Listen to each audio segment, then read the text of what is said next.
Hello, my name is Blake Carter, and I would first like to ask for a pardon on any pauses or jump cuts or sniffling. I'm currently ill, and I do not have enough time in between now and the deadline to make this video and then also get over this illness. So it's not too bad, but I may just suddenly space out because of a throbbing headache. But that's besides the point. Today, I'm doing a presentation on the work done by Epstein et al. In regards to the deficiency of response inhibition in adults with ADHD. On the left here, we have the citation, Neuropsychological Assessment of Response Inhibition in Adults with ADHD by Epstein, Johnson, Varia, and Connors, 2001. On the right here, we have the background and objective. The basis or background of this article was that in the body of research regarding at least children with ADHD is that there's a prominence of a deficiency in response inhibition, which we'll get into what that means in a bit, what ADHD is, what response inhibition is. But basically their objective was that they wanted to know if this deficiency that was present in childhood persisted into adulthood. So what even is ADHD? Well, it's attention deficit hyperactivity disorder. And it is characterized by inattention, hyperactivity, and impulsivity. So inattention being the inability to pay attention to stuff, having difficulty focusing, essentially. Hyperactivity is constantly moving, needing to have something going on, generally being hyperactive. And impulsivity is difficulty controlling actions. So say you're in a social situation, it would be inappropriate to say something, and you would say it anyway because of impulsivity, because it would be difficult to control it. Now, response inhibition, which was what they were more specifically curious about, is the ability to have a distraction happening and being able to go, hey, I'm not going to pay attention to that. Get it out of here. So, for instance, someone with good response inhibition would be able to say they're watching a lecture and they get a notification on their phone.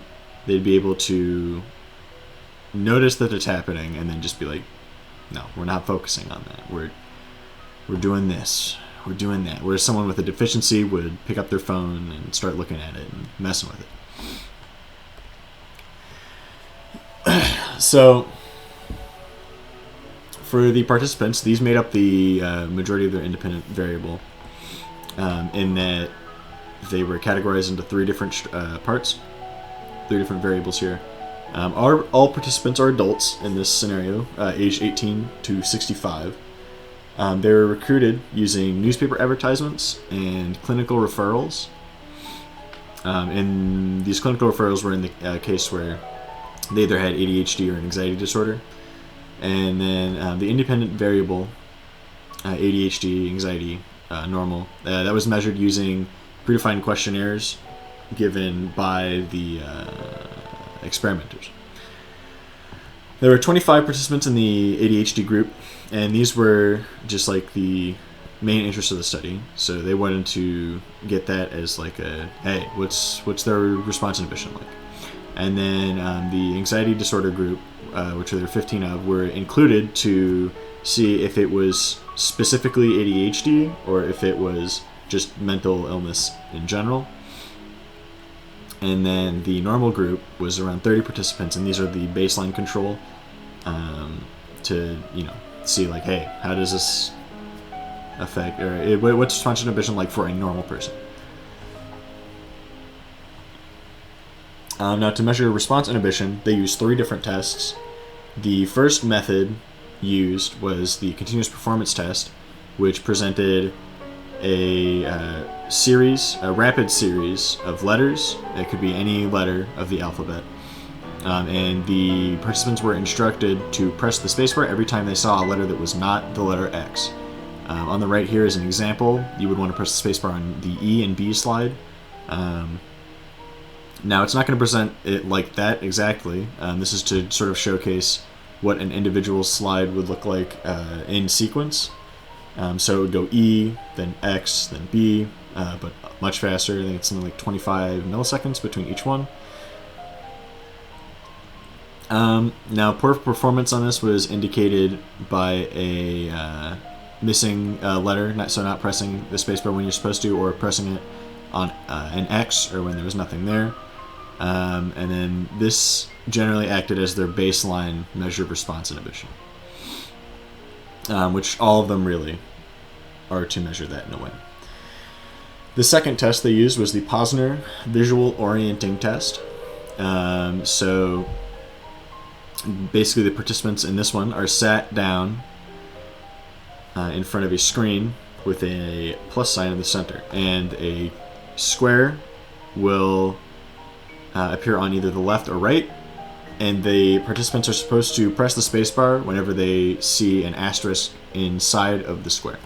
So on the right here, you'll see an example of these slides. So you'd want to press the spacebar on the first and last slide, but not the second one. There are slides in between where nothing is there, so poor performance will be indicated by pressing it when there's no asterisk, or when there's no square at all. And then the final one was the stop signal task. In this, they are presented with either one of two letters, O or X, and they are asked to press the 0 key if an O is presented, and the Enter key if an X is presented. And while this is happening, a high tone is played through a speaker to try and distract them while they're trying to do this task. So then poor performance here would be indicated by pressing the incorrect key, so a mismatch in the key. So pressing, say, on our example here we have O, 0 being pressed when an X is presented, or just pressing something when nothing is being presented. Now we have the results for the PVOT and the SST.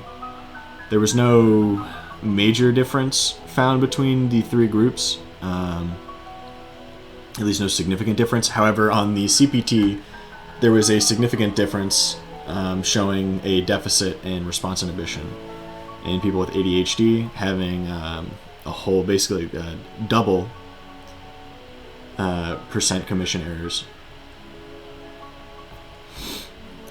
So what does that mean? If they're having 13 compared to a 13% error compared to someone else having only 8%.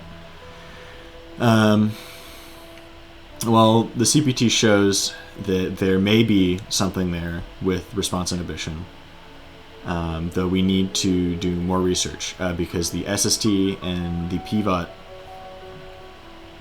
really kind of detract from what the CPT is trying to show. And there's a lot of limitations and explanations for why that could be, but largely we could not support the hypothesis. One of the main limitations was the concern that the CPT is not measuring the same thing as the SST and the PVOT, so there may be some difference. Maybe they're measuring different parts of the brain or something of that sort. There also was concerns about the sample size of the experiment and how that affected the SST. It was done in line with similar experiments done on children. However, it's still a concern. But regardless of all of that, more experiments will have to be done on this to present a stronger conclusion here.